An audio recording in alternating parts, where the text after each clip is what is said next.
গায়রত কাকে বলে জানেন?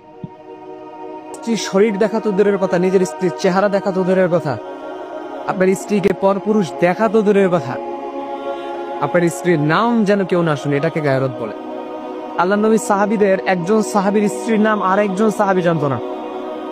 চেহারা তো দেখা দূরের কথা, নিজের গঠন, শরীরের গঠন দেখা তো দূরের কথা, একজন সাহাবীর স্ত্রীর নাম অপর সাহাবী দেখতো, অপর সাহাবী জানতো না, তাকে দেখতো না।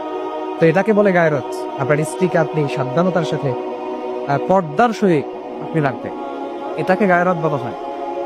আপনি এমন জীবন সঙ্গী বেছে নিবেন যে জীবন সঙ্গী খাদিজা রাদিয়াল্লাহু তাআলা আনহার চরিত্রের সাথে মিলে, যে জীবন সঙ্গী খাদিজা রাদিয়াল্লাহু তাআলা আনহার মতো হাজার কষ্টের পরেও আপনার সঙ্গে থাকবে।